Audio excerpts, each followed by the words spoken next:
Hi! இன்னைக்கு நம்ம பார்க்க போற படம் அர்ஜுன், அபிராமி, பிரீத்தி முகுந்தன் இவங்கலாம் நடிச்சிருக்க பிளாஸ்ட். இது ஒரு பக்காவான ஃபேமிலி ஆக்ஷன் த்ரில்லர். படம் ரொம்ப சூப்பரா இருக்கு. முழு கதையை பார்க்கறதுக்கு முன்னாடி இந்த படத்துடைய ஒன்லைனர் என்னன்னா, கிழைக்காடு அப்படின்னு ஒரு மலை கிராமம் இருக்கு. அந்த மலை கிராமத்துல கிட்டத்தட்ட ஒரு 600 குடும்பங்கள் வாழ்ந்துட்டு இருக்காங்க. ஒரு பெரிய பிசினஸ்மேன் அந்த மக்கள் எல்லாம் அங்க இருந்து அடிச்சு துரத்திட்டு அந்த மலையில இருக்க மினரல்ஸ் எல்லாத்தையும் திருடி பிசினஸ் பண்றதுக்காக பிளான் பண்றாரு. இவருக்கு கூட உடனடியா இருக்கிறது பொதுத்துறை அமைச்சர். எனக்கு 1000 கோடி ரூபாய் லஞ்சம் கொடுத்துட்டு நீ அங்க என்ன வேணா பண்ணிக்கொண்டுட்டு அவர் இருக்காரு. அந்த மலைவாழ் மக்கள் எல்லாரையும் அழிச்சிட்டு மினரல் கம்பெனி ஸ்டார்ட் பண்றதுக்கான பிளான்ஸ்ல ஒரு பக்கம் போயிட்டு இருக்க, இன்னொரு பக்கம் நம்ம ஹீரோடி ஃபேமிலியை காமிக்கிறாங்க. நம்ம ஹீரோடி ஃபேமிலி ஒரு கராத்தே ஃபேமிலி. யாருக்கு எப்ப பிரச்சனைனாலும் இவங்க வந்து தட்டி கேட்பாங்க. நம்ம கூட இருக்கவங்க நமக்கு தெரிஞ்சவங்களுக்கு ஹெல்ப் பண்றது இயல்பு. நமக்கு யாருன்னே தெரியாதவங்களுக்கு ஒரு பிரச்சனைன்னு வரும்போது நம்ம போய் கூட நிக்கணும், அதுதான் அறம் அப்படின்னு சின்ன வயசுல இருந்தே ஹீரோ அவருடைய பொண்ணுக்கு சொல்லி கொடுத்து வளர்த்திருப்பாரு. எங்க பிரச்சனை நடந்தாலும் இவங்க போய் தட்டி கேட்பாங்க. அப்படி பிறருக்காக உதவி பண்ண போயிட்டு அவன் பிசினஸ்க்காக மலைவாழ் மக்களை அழிக்க நினைச்சான்ல வில்லன், அவங்க கிட்ட போயிட்டு இவங்க குடும்பம் மாட்டிக்கிறாங்க. அதுல இருந்து இப்படி மீண்டு வந்தாங்க. அந்த 8000 குடும்பத்தையும் இவங்க காப்பாத்தினாங்களா இல்லையான்றதுதான் இந்த படத்தோட கதை. இந்த மூவி எக்ஸ்பிளனேஷன் பாக்கிறதுக்கு முன்னாடி நீங்க நம்ம சேனலுக்கு புதுசா இருந்தா மிஸ் மூவி டாக்ஸ்ன்ற நம்ம சேனலை சப்ஸ்கிரைப் பண்ணிக்கோங்க. பக்கத்துல இருக்க பெல் நோட்டிபிகேஷனை கிளிக் பண்ணிக்கோங்க. வாங்க ஃபுல் வீடியோக்குள்ள போலாம். இந்த படத்துல நீங்க எதிர்பார்க்காத நிறைய விஷயங்கள் இருக்கு. சோ வீடியோ ஸ்கிப் பண்ணாம ஃபுல்லா பாருங்க. வாங்க ஃபுல் எக்ஸ்பிளனேஷனுக்குள்ள போலாம். படத்தோட ஓப்பனிங்ல நம்ம ஹீரோ ஆக்ஷன் கிங் தான் காமிக்கிறாங்க. நம்ம ஹீரோ ஒரு கராத்தே மாஸ்டர். அவருடைய ஸ்டூடெண்ட்ஸ்க்குலாம் அவரு கராத்தே கத்து கொடுத்துட்டு இருக்காரு. ஹீரோட வீட்டுல ஹீரோ, அவங்க மனைவி, அவங்களுடைய பொண்ணு பிரீத்தி முகுந்தன், அவங்களுக்கு இந்த படத்துல நிலான பேரு, அப்புறம் ஹீரோடைய தம்பி, அவருக்கு இன்னும் கல்யாணம் ஆகல. அவர் ஒரு மெடிக்கல் ஷாப் வச்சு நடத்திட்டு இருக்காரு. சோ 4 பேரும் ஒரே குடும்பமா ஒன்னாதான் வாழ்ந்துட்டு இருக்காங்க. நிலாவுக்கு இப்பதான் 10 வயசு ஆகுது. அவங்க ஒரு சின்ன பொண்ணு. அவங்க ஸ்ட்ரீட்ல இருக்க ஒரு பையன் அவங்களை அடிச்சிடவே அவங்க வந்து அவங்க அப்பா கிட்ட இந்த மாதிரி அந்த பையன் வந்து என்ன அடிச்சிட்டான் அப்படின்னு சொல்றாங்க. அவங்க அப்பாவோ, ஏமா உன் மேல ஏதாவது தப்பு இருக்கா அப்படின்னு விசாரிக்க, இல்ல அவன் தான் வந்து என்ன அடிச்சிட்டான் அப்படின்னு சொல்றாங்க. நீ போய் திரும்ப அவனை அடி அப்படின்னு அவங்க அப்பா சொல்லி அனுப்ப, திரும்ப போய் இவங்க அடிக்க அந்த பையனும் அதுக்கு பதில் அந்த பையனும் பதிலுக்கு 3-4 அடி அடிச்சிடறான். ஒரு அடி வாங்கினது போதாதுன்னு திரும்ப அடிக்கிறேன்னு போய் எக்ஸ்ட்ரா 4 அடி வாங்கிட்டு வந்து நிக்கிறாங்க நம்ம நிலா. அப்பா அவன் என்ன திரும்ப அடிச்சிட்டான், அவனை நான் அடிக்கிறதுக்கு எனக்கு கராத்தே கத்து கொடுங்கப்பா அப்படின்ற மாதிரி நீலா வந்து ஆக்ஷன் கிங் கிட்ட கேக்குறாங்க. கராத்தே தினமா கத்துக்கலாம் அப்படின்னு ஆக்ஷன் கிங்கும் அவருடைய பொண்ணுக்கு கராத்தே கத்து கொடுத்துட்டு இருக்காரு. நிலாவும் நல்லா கத்துட்டு வந்துட்டு இருக்காங்க. நாட்கள் அப்படியே போயிட்டு இருக்கு. ஒரு நாள் ஒரு டோர்னமெண்ட் நடக்குது. அந்த டோர்னமெண்ட்ல ஃபர்ஸ்ட் ரவுண்ட்லயே நீலா தோத்துடுறாங்க. அதை நினைச்சு அவங்க ரொம்ப ஃபீல் பண்ணிட்டு இருக்க, ஆக்ஷன் கிங் தான் பொண்ணு கிட்ட ஒரு கதை சொல்றாரு. நானும் ஸ்டார்டிங்ல கராத்தே கத்துக்கும் போது முதல் ரவுண்ட்ல தோத்து போனேன். ஆனா அன்னையில இருந்து இன்னை வரைக்கும் நான் வாழ்க்கையில தோக்கவே இல்லை. அந்த ஒரு ரவுண்ட் எனக்கு வாழ்க்கையில நிறைய பாடத்தை கத்து கொடுத்துச்சு. சோ நீயும் இந்நேரத்துக்கு அந்த பாடத்தை கத்துப்ப நம்புறேன் அப்படின்னு சொல்றாரு. நாளைக்கு நடக்க போற மேட்ச்ல நீ கண்டிப்பா தோக்க கூடாது, ஜெயிச்சுட்டு வரணும். அதுக்கான பிராக்டிஸ இப்பல இருந்தே நம்ம ஸ்டார்ட் பண்ணுவோம் அப்படின்னு அவங்க அப்பா சொல்ல, அதுக்காக 2 பேரும் தீவிரமா பிராக்டிஸ் பண்றாங்க. நிலாவும் அந்த டோர்னமெண்ட்ல பயங்கரமா விளையாடி பிச்சு உதறிட்டாங்க. ஜெயிச்ச கையோட போயிட்டு அவங்க ஸ்ட்ரீட்ல அவங்கள அடிச்ச அந்த பையனையும் போயிட்டு அடிச்சுட்டு வந்துடுறாங்க. நிலா இப்படி சண்டைன்னு இருக்கிறது அவங்க அம்மாக்கு பிடிக்கல. நீதான் இப்படி கராத்தேன்னு போயிட்ட, பொண்ணு வாழ்க்கையை ஏன் கெடுக்கிறேன்னு போயிட்டு அவங்க ஹஸ்பண்ட் கிட்ட சண்டை போடுறாங்க. ஒரு பொண்ணு எல்லா நேரத்துலயும் யாரும் பாதுகாத்துட்டே இருக்க முடியாது. அவங்கவுங்களுக்கு அவங்கவுங்க தான் பாதுகாப்பு. அதுக்காக தான் என் பொண்ணை புலி மாதிரி வளர்க்குறேன் அப்படின்னு ஹீரோ உங்க ஒய்ஃப் கிட்ட சொல்றாரு. அப்படியே கட் பண்ணா கொஞ்சம் வருஷங்களுக்கு அப்புறம் நம்ம நிலாவும் காலேஜ்லாம் முடிச்சுட்டு வேலைக்கு போறதுக்காக ட்ரை பண்ணிட்டு இருக்காங்க. அவங்க அப்பாவும் கராத்தே மாஸ்டரா இருக்க வேலையை கண்டினியூ பண்ணிட்டு இருக்காரு. அவங்க அம்மா ஹவுஸ் ஒய்ஃப். அவங்க சித்தப்பா வழக்கம் போல மெடிக்கல் ஷாப் போயிட்டு இருக்காரு. அப்படியே கட் பண்ணா இந்த பக்கம் வருண் தயாளன் அப்படின்னு ஒரு பெரிய பிசினஸ் மேனை காமிக்கிறாங்க. இந்தியாவில் இருக்க மிகப்பெரிய பணக்காரங்கள்ல இவரும் ஒருவர். டெக்ஸஸ் மினரல் கம்பெனியோடைய எம்டியும் இவர் தான். அந்த டெக்ஸ்டைல்ஸ் கம்பெனி பத்தி சொல்ல போனா மக்களுக்கே தெரியாத ஆறு, ஏரி, குளம், காடுகள் அப்படின்னு இந்த மாதிரியான இயற்கை வளங்கள் எல்லாத்தையும் அழிச்சு மினரல்ஸ் எல்லாத்தையும் வெளிநாட்டுக்கு எக்ஸ்போர்ட் பண்ணிட்டு இருக்காரு. இவர் தான் இந்த படத்தோடைய வில்லன். இப்போ நம்ம வில்லன் அவருடைய டீம் மீட் பண்ணி இப்போ நம்ம ஒரு பெரிய ப்ராஜெக்ட் கையில எடுக்க போறோம்ட்டு பிளான் பண்ணிட்டு இருக்காங்க. அந்த ப்ராஜெக்ட் பேரு ஃபாரஸ்ட் மினரல் பேக். அந்த பெரிய ப்ராஜெக்ட்ல இருக்க பிரச்சனை என்னன்னா, கிழக்காடு அப்படின்னு ஒரு மலை கிராமம் இருக்கு. அங்க கிட்டத்தட்ட 700 குடும்பங்கள் வாழ்ந்துட்டு இருக்காங்க. அங்க இருக்க இயற்கை வளங்கள் மினரல்ஸ் எல்லாத்தையும் இவருடைய பிசினஸ்க்காக யூஸ் பண்ண போறாரு. அந்த காட்டுல இருக்க மினரல்ஸ், கனிம வளங்கள் எல்லாத்தையும் திருடி வெளிநாட்டுக்கு எக்ஸ்போர்ட் பண்றதுதான் இவருடைய மெயின் பிளானா இருக்கு இப்போ. சோ இதுக்கு வனத்துறை அமைச்சரும் பொதுத்துறை அமைச்சரும் உடந்தையா இருக்காங்க. அவங்களும் மீட் பண்ணி இந்த ஐலாண்ட் பேசும்போது, எனக்கு 1000 கோடி ரூபாய் ஷேரை கொடுத்துட்டு நீ என்ன வேணா பண்ணிக்கோ, நீ 8000 குடும்பம் இல்ல 10,000 குடும்பத்தை கூட அழிச்சுக்கோ, அதெல்லாம் நான் கேட்க மாட்டேன் அப்படின்னு மினிஸ்டர் சொல்லிடுறாரு. சோ தயாளனுக்கும் ரொம்ப சந்தோஷம். எப்படியாச்சு பிசினஸ்ல இன்னும் மேல வரணும்னு ட்ரை பண்ணிட்டு இருக்காரு. சோ இதுக்கு நடுவுல யார் வந்தாலும் அவங்கள கொன்னு குவிக்கணும்னு ரொம்ப தீர்மானமா இருக்காரு. அதை அப்படியே கட் பண்ணா இங்க நம்ம ஹீரோடைய குடும்பத்தை காமிச்சிட்டு இருக்காங்க. ஹீரோயினும் வேலை தேடிட்டு இருக்காங்க. எப்படியோ ஒரு வழியா ஒரு வேலையும் கிடைச்சது. சுமூகமா வேலைக்கும் போயிட்டு வந்துட்டு இருக்காங்க. வேலைலாம் நல்லபடியா தான் போயிட்டு இருக்கு. திடீர்னு ஒரு நாள் அந்த கம்பெனில வேலை செய்யற மேனேஜர் நம்ம ஹீரோயின் கிட்ட தப்பா நடந்துக்க பாக்குறாரு. இத பார்த்துட்டு சும்மா விடுவாங்களா நம்ம ஹீரோயின்? அவங்க அவங்களுடைய வித்தையை காமிச்சிட்டாங்க. அன்னைக்குதான் நம்ம ஹீரோயினோட சுயரூபம் என்னன்னு அந்த கம்பெனில இருக்க எல்லாருக்கும் தெரிய வருது. சோ அவர்கிட்ட பிரச்சனை பண்ண அவங்க மேனேஜர் போட்டு வெளுன்னு வெளுத்துடுறாங்க. ஒரு பொண்ணுக்கு பிரச்சனைனா அவங்கதான் அவங்களுக்காக நிக்கணும் அப்படின்னு களத்துல இறங்கிடுறாங்க. அப்பதான் ஒரு விஷயம் தெரிய வருது. அந்த மேனேஜரால அந்த ஐடி கம்பெனில இருக்க நிறைய பொண்ணுங்களுக்கு பிரச்சனை இருந்திருக்கு. சோ அவங்கெல்லாம் வந்து நிலா கிட்ட தேங்க்ஸ் சொல்றாங்க. அப்படியே கட் பண்ணா ஒரு நாள் ஆபீஸ் முடிச்சுட்டு நிலா பஸ்ல போயிட்டு இருக்கும்போது அங்க ஒருத்தவன் ஒரு வயசான அம்மா கிட்ட வந்து, உன் பையனை கடத்தி வச்சுட்டேன், நீ வாங்கின நிலப்பத்திரத்தெல்லாம் கொடுத்தாதான் உன் பையனை விடுவேன்னு பிளாக்மெயில் பண்ணிட்டு இருக்காரு. இதை பார்த்து நீலாவோ அங்க போய் நின்று தட்டி கேக்குறாங்க. சின்ன வயசுல இருந்தே அவங்க அப்பா சொல்லி சொல்லி வளர்த்திருப்பாரு, நமக்கு தெரிஞ்சவங்களுக்கு உதவி பண்றதை விட நமக்கு யார் எவருன்னே தெரியலனாலும் அவங்களுக்கு ஒரு பிரச்சனை வரும்போது போய் உதவி பண்ணணும், அதுதான் அறம் அப்படின்னு சொல்லி கொடுத்திருப்பாரு. சோ அதுதான் நம்ம ஹீரோயின் கரெக்டா ஃபாலோ பண்றாங்க. ஹீரோயின் அந்த அம்மாவுக்கு இதெல்லாம் சுத்தமா பிடிக்கல. ஒரு பொம்பளை புள்ள போற வர எல்லா இடத்துலயும் பிரச்சனை எடுத்து வச்சிட்டு இருக்கா, நாளைக்கு இதனால அவளுக்கு ஏதாவது பிரச்சனை வந்தா யார் வந்து நிப்பா அப்படின்னு அவங்களுக்கு கோவப்படுறாங்க. சோ இதெல்லாம் நினைச்சு அவங்க வருத்தப்பட்டு இருக்காங்க. அப்பப்ப அவங்க பொண்ணை கண்டிக்கிறதும் உண்டு. இதெல்லாம் வீட்டுல இருக்க பெரிய மனுஷங்க கண்டுக்கவே மாட்டீங்க, அவளை கொஞ்சம் கூட கண்டிக்காம அப்ரிஷியேட் பண்ணிட்டு இருக்கீங்க, அவளை இந்த அளவுக்கு கெடுத்து வச்சிருக்கீங்கன்னு அப்பப்ப வீட்டுல சண்டை போறதும் உண்டு. இது ஒரு பக்கம் போயிட்டு இருக்க, அந்த பக்கம் நம்ம வில்லன் வருண் தான் காமிக்கிறாங்க. இந்த ப்ராஜெக்ட் நல்லபடியா முடிக்கணும்னா ஃபர்ஸ்ட் அதுக்கு அந்த அமைச்சர்கிட்ட 1000 கோடி ரூபாய் லஞ்சம் கொடுக்கணும். அந்த கமிஷனை கொடுத்தாதான் அந்த மக்களை அங்க இருந்து அப்புறப்படுத்த முடியும். சோ அவர் என்ன பண்றாருன்னா அவருடைய ஸ்டாக்ஸ் எல்லாத்தையும் வித்து பிளாக் மணி எல்லாம் ஒயிட் மணியா மாத்த ட்ரை பண்ணிட்டு இருக்காரு. சோ அவரு பிளாக் மணி எல்லாத்தையும் ஒயிட் மணியா மாத்திட்டு இருக்காரு. இதெல்லாம் அவர் யார் வச்சு பண்றாருன்னா அபிராமன் அப்படின்னு ஒருத்தர் இருக்காரு. அவர் யாருன்னா இவர் ஒரு இல்லீகல் பிளாக் மணி மாஃபியாவோட ஹெட். போலீஸ் சிபிஐன்னு எல்லாரும் இவரை தேட இவர் யாருக்கும் தெரியாம தலைமறைவா வாழ்ந்துட்டு வந்துட்டு இருக்காரு. சோ இவரை வச்சுதான் அந்த 1000 கோடி ரூபாய் கமிஷனை அமைச்சருக்கு மாத்த பாக்குறாரு நம்ம வில்லன். இந்த அபிராம் டீல்லாம் பேசி எல்லாம் முடிச்சதுக்கு அப்புறம் அந்த 1000 கோடி ரூபாய் அமௌண்ட்டை துபாய்க்கு பிளாக் மணியா அனுப்புறாரு. அந்த அமௌண்ட் துபாயில இருந்து ஒயிட் மணியா அமைச்சரோட அக்கௌண்ட்டுக்கு வந்துரும். இந்த டிரான்சாக்சன் பண்றதுக்காக அந்த டீலர் என்ன பண்றாருன்னா ஒரு 100 ரூபாய் நோட்ல பாதிய அபிராம் கிட்ட கொடுத்துறாரு. நீங்க வந்து ஒயிட்டா மாத்தும் போது அந்த மீதி பாதி எடுத்து கொடுத்தீங்கன்னா நான் மேட்ச் பண்ணி பார்த்துட்டு காசை கொடுத்துருவேன்னு சொல்லி கொடுக்குறாரு. சோ அந்த 100 ரூபாய் நோட் எடுத்துட்டு போயிட்டு துபாயில கொடுத்தாதான் அதை செக் பண்ணி பார்த்துட்டு தான் அந்த 1000 கோடி ரூபாய் காசை கொடுப்பாங்க அப்படின்னு சொல்றாரு. இவரும் அந்த 100 ரூபாய் நோட்டை வாங்கி வச்சுக்கிட்டு நாளைக்கு துபாய் போறதா பிளான் பண்ணி வச்சிருக்காரு.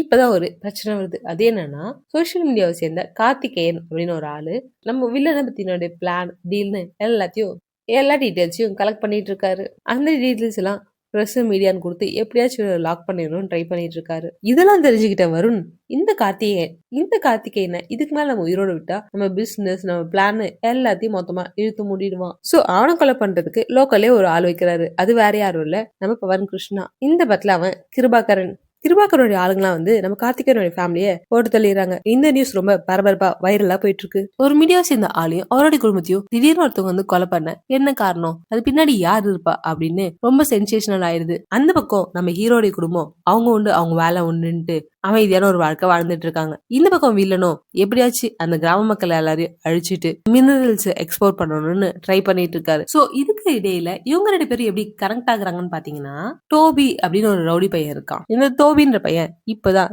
செயின் ஸ்நாச்சிங் கேஸ்ல உள்ள போயிட்டு வெளில வந்தான். வீட்டுக்கு போனா அவங்க ஒய்ஃப் எப்ப பாரு நீ ஏதாச்சும் தப்பு பண்ணி ஜெயிலுக்கு போயிடுற, இந்த குடும்பத்தை யாரு பாக்குறதுன்னு அவங்க ஒய்ஃப் கூட ஒரே சண்டை. வீட்டுல ஒரே டார்ச்சரா இருக்கு, எனக்கு ஏதாச்சும் ஒரு இடத்துல வேலைக்கு சேர்த்து விடுன்னு டோபி ஃப்ரெண்டு கிட்ட கேட்க நாளைக்கு போயிட்டு கிருபாகரன் கிட்ட ஒன்னு வேலைக்கு சேர்த்து விடுறேன்னு சொல்றாரு. இன்னொரு பக்கம் பார்த்தா நம்ம அபிராம் என்ன பண்றாருன்னா நாளைக்கு துபாய்க்கு போறத வச்சுட்டு இன்னைக்கு போயிட்டு கூலா பார்ல சரக்கு அடிச்சிட்டு இருக்காரு. அப்படி குடிச்சிட்டு காரை எடுத்துட்டு போயிட்டு நடு பாலத்துல ஆக்சிடென்ட் பண்ண அதுக்குள்ள போலீஸ் ஆபீசர் வந்து கார் ஆக்சிடென்ட் ஆயிடுச்சு, ஆனா உள்ள இருக்கவன் உயிரோட தான் இருக்கான், அவனை கூட்டு போய் ஹாஸ்பிட்டல்ல சேர்க்கலாம் அப்படின்ட்டு அபிராம் யாரு என்னன்னே தெரியாம கூட்டு போயிட்டு ஹாஸ்பிட்டல்ல சேர்த்துறாங்க. அடுத்த வில்லன் அபிராமுக்கு தொடர்ந்து கால் பண்ணிட்டே இருக்காரு. ஏன்னா அவர்கிட்ட தான் 100 ரூபாய் நோட்டு இருக்கு, அவர் தானே துபாய்க்கு போயிட்டு 1000 கோடி கொண்டு வரணும், என்னாச்சும் ஏதாச்சுன்னு அவர் பதட்டமா கால் பண்ண இந்த பக்கம் அபிராம் போனே எடுக்கல. ஏன்னா அவர் ஹாஸ்பிட்டல்ல இருக்காரு. சோ போன் ரீச் ஆகும் ஆகல, அது கார்லயே இருக்கு. இப்பதான் வில்லனுக்கு தகவல் வந்திருக்கும் இந்த மாதிரி அபிராமுக்கு ஆக்சிடென்ட் ஆயிடுச்சு அப்படின்னு. 1000 கோடி ரூபாய் பணம் இவனை நம்பி தானே இறங்கியிருக்கோம், இவனுக்கு என்னாச்சும் ஏதாச்சும் ரொம்ப பதற்றமா இருக்காரு. போலீஸ் தான் அபிராம கூட்டு போயிட்டு ஹாஸ்பிட்டல்ல சேர்த்திருக்காங்கன்னு தெரிய வந்ததும் ஐயோ, அவன் மாட்டானா, அவன் கதையும் முடிஞ்சது, நம்ம கதையும் முடிஞ்சது, எப்படியாச்சும் அவனை அங்க இருந்து தூக்கிடுங்கன்னுட்டு லோக்கல் ரவுடிங்களை செட் பண்றாரு வில்லன். அந்த ரவுடி பசங்க எல்லாம் அபிராம தூக்க ஹாஸ்பிட்டலுக்கு போக, ஒருத்தனை தூக்குறதுக்கு இத்தனை பேர் வரதுக்கான காரணம் என்ன அப்படின்னு அங்க இருக்க போலீஸ் ஆபீசர் கான்ஸ்டபிள் எல்லாம் யோசிக்கிறாங்க. கையில கத்தி அருவாளா வச்சிருக்க அவங்கள பார்த்து போலீஸோ, உங்களுக்கு இவன் முக்கியம்னா இப்பவே இந்த இடத்த விட்டு நவுந்துருங்க அப்படின்னு மிரட்டுறாங்க. என்னதான் போலீஸ் மிரட்டினாலும் அவங்க அங்க இருந்து நவர மாதிரி தெரியல.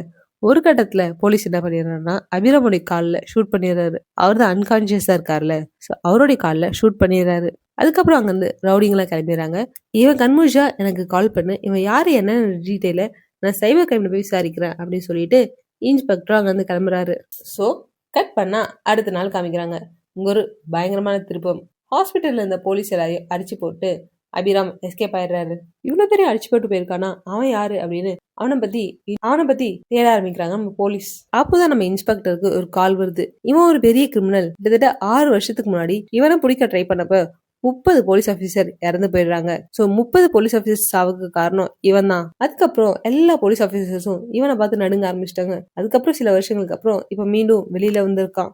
இவனை பொறுத்த வரைக்கும் இவனுக்கு ஏதாச்சும் வேலை யாராவது கொடுத்தா மட்டும்தான் இவன் ஜெயில இருந்தே வெளியில வருவான். சோ இந்த முறை என்ன திட்டத்தை செயல்படுத்துறதுக்காக இவன் வெளியில வந்திருக்கான்னு தெரியல. உங்களால முடிஞ்சா அவனை புடிச்சு வச்சிருங்க, அவனை தடுத்துங்க. அப்படியே அவனையே பிடிக்கணும்னு போனாலும் நீங்க உயிர் தப்பிச்சு வர முடியுமான்னு சொல்ல முடியாது அப்படின்னு அந்த போலீஸ் ஆபீசருக்கு எங்க லோக்கல்ல இருக்க ஒரு இன்ஸ்பெக்டர் வார்னிங் கொடுக்குறாரு. சோ இப்ப இந்த அபிராம எங்க இருக்காருன்னு பார்த்தோன்னா, இவர் அந்த லோக்கல் ரவுடி கிட்ட தான் இருக்காரு. அவருக்கு காலில் அடிபட்டுருச்சு இல்லையா, சோ அதுக்கு ப்ராப்பரா ட்ரீட்மெண்ட் எடுக்கணும். ஃபர்ஸ்ட் போதிய அளவுக்கு ரெஸ்ட் எடுக்கணும், இல்லைன்னா காலை எடுக்கிற அளவுக்கு வந்துடும் ஒரு டாக்டர் போன்லயே சொல்லிட்டு இருக்காரு. இந்த பக்கம் வில்லனும் போன் பண்ணி என்னாச்சு ஏதாச்சு நாளைக்கு இருக்காரு. அவரும் நடந்த எல்லாத்தையும் சொல்லிட்டு இருக்காரு. அந்த நேரத்துல பார்த்தா இந்த அபிராமுக்கு டாக்டர் ஒரு டேப்லெட் பிரிஸ்கிரைப் பண்ணியிருக்காரு. அதை வாங்கி சாப்பிட சொல்லி. ஆனா அதை லோக்கல் ரவுடிங்க போயிட்டு மெடிக்கல்ல வாங்க முடியாது. ஏன்னா அபிராம் ஹாஸ்பிட்டல்ல பண்ண வேலைக்கு போலீஸ்லாம் லோக்கல் ரவுடிங்க தான் தேடிட்டு இருக்காங்க. ஸோ ஸ்ட்ரெயிட்டா போயிட்டு மெடிக்கல்ல அந்த மாத்திரையை வாங்க முடியாது. நாளைக்கு ஒரு பிரைவேட் ஜெட் மூலியமா அவர் துபாய் போறதா பிளான். இந்த நேரத்துல தான் ஒரு பெரிய ட்விஸ்ட். இந்த தோபி அப்படின்னு ஒரு கேரக்டர் பார்த்தோம்ல, அந்த கேரக்டரை லோக்கல் ரவுடிங் கூட சேர்த்து விடுறதுக்காக அவர் ஃப்ரெண்டு கூட்டு வராரு. ஸோ இவர் புது ஆள் இல்ல, இவரை வச்சு நம்ம அந்த மாத்திரையை வாங்கிடலாம் அப்படின்னு ட்ரை பண்றாங்க. ஸோ பிரிஸ்கிரிப்ஷன் இல்லாத மாத்திரையை இவர் போய் வாங்கினா சந்தேகம் வராது அப்படின்ட்டு இவர் அனுப்புறாங்க. இந்த தோப்பி எந்த கடைக்கு போறாருன்னா, நம்ம ஆக்ஷன் கிங்கோட தம்பி மெடிக்கல் வச்சிருக்காருல, அந்த மெடிக்கலுக்கு தான் இவர் போறாரு. இந்த நேரத்துல நம்ம ஹீரோடைய தம்பியும் ஊருக்கு போயிருக்காரு. சோ கடையில யாரா இருக்குதுன்னு பார்த்தா நம்ம ஹீரோயின் தான் இருக்காங்க. சோ நிலா கிட்ட கத்தியை காமிச்சு அந்த பிரிஸ்கிரிப்ஷன்ல இருக்க மருந்தெல்லாம் கேக்குறாரு. நிலாவும் அமைதியா அந்த மருந்து எது கொடுக்குறாங்க. அவங்க கத்தியை பார்த்து பயம்லாம் இல்ல, அவங்க அம்மா சண்டெல்லாம் போடக்கூடாது அப்படின்னு திரும்ப திரும்ப திட்டுறதுனால சண்டெல்லாம் வேணான்னு மருந்து எடுத்து கொடுக்குறாங்க. இதோட அந்த தோப்பி சும்மா போவாம நம்ம ஹீரோயினோட செயினை பிடிச்சி இழுக்க பாக்குறாரு. அங்க கோவப்பட்ட நம்ம ஹீரோயினும் அவனை பிரிச்சு மேஞ்சிடுறாங்க. அதுக்கப்புறம் அங்க பக்கத்துல இருக்க கடைக்காரங்க எல்லாம் வந்து இந்த மாதிரி செயின் ஸ்நாச்சிங் பண்ண ட்ரை பண்ணா அப்படின்ட்டு போலீஸ் கிட்ட புடிச்சு கொடுத்துறாங்க. அபிராமும் அந்த லோக்கல் ரவுடிங்களும் டேப்லெட் வாங்க போனவனே இன்னும் காணமேன்னு வெயிட் பண்ணிட்டு இருக்க, கொஞ்ச நேரம் கழிச்சு ஸ்டேஷன்ல இருந்து ஒருத்தவங்க கிட்ட போனை வாங்கி அந்த ரவுடிங் கிட்ட போன் பண்ணி இன்ஃபார்ம் பண்றாரு டோபி, இந்த மாதிரி நானு போலீஸ் கிட்ட மாட்டிக்கிட்டேன்னு. அபிராமும் இதுக்கப்புறம் வெயிட் பண்ண முடியாது, நானே போய் டேப்லெட்டை வாங்கிக்கிறேன், ஒருத்தவங்களும் நம்பிட்டுலாம் வெயிட் பண்ணிட்டு உட்காந்துட்டு இருக்க முடியாது அப்படின்னு சொல்றாரு. அவர் வெளியில போக வேணாம், சேஃப் இல்ல அப்படின்னு லோக்கல் ரவுடிங்க சொல்றாங்க. ஆனா அபிராமும் அதை கேட்கல. இப்ப அவர் என்ன பண்றாருன்னா, அவர் தம்பிய அந்த மெடிக்கல் ஷாப் போயிட்டு அந்த மெடிக்கல் ஷாப்ல இருக்க எல்லாரையும் அடிச்சு போட்டுட்டு ஏன் கொலை பண்ணிட்டு அங்க இருந்து வா அப்படின்ற மாதிரி எல்லாம் சொல்ல, அவங்களும் ஸ்ட்ரெயிட்டா ஹீரோட வீட்டுக்கு போயிடுறாங்க. ரவுடியோட தம்பியும் ஸ்ட்ரெயிட்டா நம்ம ஹீரோ வீட்டுக்கே போயிடுறாங்க. இங்கதாங்க ஒரு பெரிய பிளாஸ்ட். வந்த ரவுடிங்களோ இது என்ன ஒரு சாதாரண குடும்பம், ஈஸியா அடிச்சு போட்டுறான்னு நினைச்சு வந்துட்டாங்க. உள்ள வந்து பார்த்தாதான் தெரியுது இது பெரிய கராத்தே ஃபேமிலின்னு. ஹீரோவும் அவர் குடும்பமும் சேர்ந்து பயங்கரமா அடி அடி நடிக்கிறாங்க. சண்டையே வேணாம், எந்த சண்டைக்கும் போக கூடாதுன்னு ஒதுங்கி இருந்த ஹீரோயினோட அம்மா, அதாவது ஆக்ஷன் கிங்கோடைய ஒய்ஃபுமே களத்துல இறங்கி சண்டை போடுறாங்க. இந்த சண்டையில ரவுடிங்க பக்கத்துல இருந்து 3 பேர் இறந்துடுறாங்க. தெரிஞ்சோ தெரியாமலோ 3 பேர் கொண்டுட்டோம், மீதி இருக்கவங்களையும் கொண்டுடலாம், இல்லைன்னா அவங்க போய் சொல்லிடுவாங்கன்ட்டு ஹீரோயின் சொல்ல அவங்களையும் கொண்டு 6 பேரையும் கொன்னு பாத்ரூம்க்கு குழி தோண்டி வச்சிருந்திருப்பாங்கல்ல, அதுல புதைச்சிடுறாங்க. அந்த பக்கம் அபிராமோ இந்த குடும்பத்தை அடிச்சுட்டு வரேன்னு போன ஆளுங்களை காணான்ட்டு எதுவுமே தெரியாம ஒரே குழப்பத்திலே இருக்காரு. போன் பண்ணாலும் ரீச் ஆகல. இதுக்கு மேலேயும் இவங்களை நம்பினா வேலையாகாது, நான் வண்டி எடுத்து கிளம்புறேன் அப்படின்னு அபிராமும் கிளம்ப ஆரம்பிக்கிறாரு. அப்பதான் அவரு அந்த பர்ஸை தேடுறாரு. ஏன்னா அந்த பர்ஸ்ல தான் 100 ரூபா நோட் இருக்கு. அதை எடுத்துட்டு போய் காமிச்சாதான் செக் பண்ணி அந்த 1000 கோடி ரூபாய் காசை கொடுப்பாங்க. அந்த பர்ஸை காணும். பர்ஸை காணான்னு எல்லாத்தையும் தேடும் போதுதான் தெரியுது நம்ம ரோடியோட தம்பி அந்த குடும்பத்தை அடிக்கிறேன்னு கிளம்பி போனால, அப்ப ஒரு பர்ஸை மாத்தி எடுத்துட்டு போயிட்டு இருக்காரு. சோ அந்த வீடியோ எதுன்னு சொல்லுங்க, நானே போய் அந்த பர்ஸ் எடுத்துக்கிறேன், இல்லைன்னா அவனுங்களா அங்கதான் இருப்பாங்க அப்படின்ற மாதிரி அபிராமும் ஹீரோட வீட்டை நோக்கி போறாரு. அவங்க என்ன நினைச்சிட்டு இருக்காங்கன்னா, இந்த அடியாளுங்களா இன்னும் அவங்க வீட்டுக்கே போகலன்னு நினைச்சிட்டு இருக்காங்க. அவங்கள பொறுத்த வரைக்கும் அப்படி ஆனா இவங்களோ அவங்களால அடிச்சு கொலை பண்ணி புதைச்சிட்டாங்க. எவிடன்ஸ் எல்லாம் மறைக்கிறதுக்காக ஹீரோ ஒரு பக்கம் போயிட்டாரு. இப்ப வீட்டுல இருக்கிறது யாருன்னா ஹீரோயினும் அவங்க பொண்ணும். அபிராமும் ஒரு வழியா ஹீரோட வீட்டுக்கு வந்து அந்த பர்ஸ் எங்கன்னு கேக்குறாரு. அம்மாவும் போனும் இவங்க வந்துதான் இருப்பானுங்க, இவனையும் இப்ப போட்டது இல்லையா அவனு போல அப்படின்னு நினைச்சிட்டு அபிராம் கூட சண்டை போடுறாங்க. இவங்க 2 பேராலையும் அபிராம சமாளிக்க முடியல. இவரும் ஒன் ஆஃப் த வில்லன் இல்லையா, சோ இவரை ஈஸியா சமாளிக்க முடியல. ரொம்ப நேரமா சண்டை போட்டுட்டு இருக்காங்க. இப்போ எவிடன்ஸ் எல்லாம் மறைக்க போன நம்ம ஹீரோவும் வந்துடுறாரு. இப்ப ஹீரோவும் சேர்ந்து அவங்க கூட சண்டை போட்டு ஒரு கட்டத்துல அபிராம எல்லாரும் சேர்ந்து லாக் பண்ணி கட்டி வச்சிடுறாங்க. இவங்க எல்லாம் யாரு, எதுக்கு இவங்க இங்க வந்துட்டு இருக்காங்க அப்படின்னு ஹீரோவும் நீலாவும் எல்லாம் யோசிச்சுட்டு இருக்காங்க. அப்பதான் இவங்களுக்கு அந்த லோக்கல் ரவுடி கிட்ட இருந்து ஒரு விஷயம் புரிய வருது. இந்த அபிராம் ஒரு மிகப்பெரிய கிரிமினல். நீ என்னோட அடியாளங்கள் எல்லாம் அடிச்சு போட்டுட்டு எனக்கு நல்லாவே தெரியும். என்னுடைய தம்பியோட பர்ஸ்ல ஒரு 100 ரூபா நோட்டு இருக்கும். அந்த 100 ரூபா நோட்டை கொடுத்துட்டு அபிராம வெளியில விட்டுரு, இல்லனா நீ எதிர்பார்க்காத அளவுக்கு பெரிய சவால்கள் எல்லாம் எதிர்கொள்ள வேண்டியது இருக்கும் அப்படின்னு லோக்கல் ரவுடி ஹீரோ மிரட்டுறாரு. எந்த சவாலா இருந்தாலும் நான் பாத்துக்கிறேன் அப்படின்னு அந்த 100 ரூபா நோட்டை ஹீரோ கீழ்ச்சி போட்டு வராரு. இதை பார்த்ததும் அபிராம் கொந்தளிச்சிட்டு இருக்காரு. இன்னொரு பக்கம் பிசினஸ் மேனும் அபிராமுக்கு போன் பண்ணிட்டே இருக்காரு. ஏன்னா நாளைக்கு துபாய்க்கு போகணும் இல்லையா, சோ என்னாச்சு ஏதாச்சுன்னு திரும்ப போன் பண்ணி பாக்குறாரு. இந்த அபிராம வீட்டுல கட்டி போட்டுட்டு ஹீரோவும் அவருடைய ஃபேமிலியும் இந்த லோக்கல் ரோடியை பார்க்க போறாங்க. இந்த 100 ரூபா நோட்ல அப்படி என்னடா இருக்கு, இதுக்கு பின்னாடி என்ன இருக்கு, உண்மையை சொல்லுங்க அப்படின்னு கேட்க, இந்த 100 ரூபா நோட்டு வச்சுதான் 1000 கோடி ரூபாய் வர வேண்டியதா இருக்கு. அந்த 1000 கோடி ரூபாய் வச்சுதான் கீழக்காடுன்னு ஒரு கிராமத்தையே அழிச்சு அங்க இருக்க வளங்கள் எல்லாம் இருக்கிறாங்க. இதெல்லாம் பண்ண போறது படத்தோட வில்லனான வருண் தயாளன் அப்படின்னு எல்லா டீடைல்ஸையும் லோக்கல் ரவுடி ஹீரோ கிட்ட அவங்க ஃபேமிலி கிட்ட சொல்லிடுறாரு. இதெல்லாம் தெரிஞ்ச நம்ம ஹீரோவும் அவங்க பொண்ணும் எல்லாத்தையும் எப்படியாச்சும் போலீஸ் கிட்ட இன்ஃபார்ம் பண்ணணும் அப்படின்னு நினைக்கிறாங்க. அப்பதான் கராத்தே கிளாஸ்க்கு வர ஒரு போலீஸ் ஆபீசரை வச்சு இவங்க ஒரு சின்னதா ஒரு காயை நவுத்துறாங்க. இன்ஸ்பெக்டர் கிட்ட இந்த டீடைல்ஸ்ல சொன்னா அவங்க ஒரு பக்கம் ஹீரோவும் அவன் ஃபேமிலியும் இந்த ப்ராஜெக்ட் நடக்காம தடுக்கணும்னா இது சம்பந்தப்பட்ட எல்லாரையும் அழிக்கணும். அதுக்கு ஃபர்ஸ்ட் அபிராம கொண்டு அந்த கோயில வச்சிடுறாங்க. அடுத்தது 100 நோட்டை அழிக்கணும், அதையும் அழிச்சிடுறாங்க. கடைசியா யாருன்னு பார்த்தா நம்ம வில்லன் வருண் தான். அவரை நம்ம ஹீரோவும் அவர் பொண்ணும் ஸ்ட்ரெயிட்டா போயிட்டு மீட் பண்றாங்க. அப்பதான் வருணும் பாக்குறாரு, இவ்வளவு பெரிய விஷயத்த நீங்க தான் பண்ணீங்களாடா அப்படின்னு. ஹீரோ வருண் கிட்ட அவ்வளவு ஈஸியா மக்கள் எல்லாம் அழிச்சிட்டு அங்க இருக்க வளங்களை திருடலாம் நினைச்சிட்டியா, இதெல்லாம் கேட்க யாரும் வரமாட்டாங்கன்னு நினைச்சிட்டியா, நாங்க வருவோம்டா அப்படின்னு சொல்றாரு. அங்க ஒரு பயங்கரமான ஃபைட். வருணுடைய டீம் நம்ம ஹீரோவையும் அவங்க பொண்ணையும் போட்டு பயங்கரமா அட்டாக் பண்ண அவங்க எல்லாரையும் சமாளிச்சு இவங்க 2 பேரும் ஃபைட் பண்ணிட்டு இருக்காங்க. அவங்க எல்லாரையுமே சமாளிச்சு ஒரு கட்டத்துல வருணையும் கொலை பண்ணிடுறாங்க. ஹீரோடைய குடும்பம் தான் இத்தனை கொலைகளை பண்ணிருக்காங்கன்னு எந்த ஒரு எவிடன்ஸ்க்கும் போலீஸ்க்கு கிடைக்காத அளவுக்கு இவ்வளவு வெல் பிளான்டா பண்ணிருக்காங்க. இது எல்லாத்தையும் பண்ணிட்டு வீட்டுக்கு போயிட்டு இது எதுவுமே நடக்காதது போல நார்மலான ஒரு லைஃப்ல ஹீரோ அவங்க பொண்ணும் இருக்காங்க. அந்த பக்கம் அத்தனை மலைவாழ் குடும்பங்களையும் காப்பாத்திருக்காங்க. இதுமே ஒரு பெரிய பிசினஸ் மேன் இறந்திருக்காரு அப்படின்னு ஒரு நியூஸ் மீடியால ரொம்ப வைரல் ஆகுது. ஹீரோவும் அவர் குடும்பமும் இத்தனை குடும்பங்களை நம்ம காப்பாத்திருக்கோம் அப்படின்னு ஒரு திருப்தியோட இருக்காங்க. அதோட கட் பண்ணா 3 months லேட்டர், 3 மாதங்களுக்கு பிறகு இவ்வளவு பெரிய பிசினஸ் மேனான வருண் எப்படிதான் இறந்தாருன்னு இப்ப வரைக்குமே ஒரு மிஸ்ட்ரியா தான் இருக்கு அப்படின்னு சொல்றாங்க. இப்படியே இந்த படத்தை முடிக்கிறாங்க. இந்த படத்துக்கு நான் கொடுத்த வாய்ஸ் ஓவர் எப்படி இருக்குன்னு கமெண்ட் செக்ஷன்ல சொல்லுங்க. உங்களுக்கு இந்த வீடியோ பிடிச்சிருந்துச்சுன்னா லைக் பண்ணி சப்ஸ்கிரைப் பண்ணிக்கோங்க. ரீசெண்டா ரிலீஸ் ஆன காளிதாஸ் 2 ஒரு பயங்கரமான த்ரில்லர் படம். அந்த படத்தோட வீடியோவை கார்ட்ஸ்ல ஆட் பண்றேன், மறக்காம கிளிக் பண்ணி பாருங்க. தேங்க்ஸ் ஃபார் வாட்சிங்.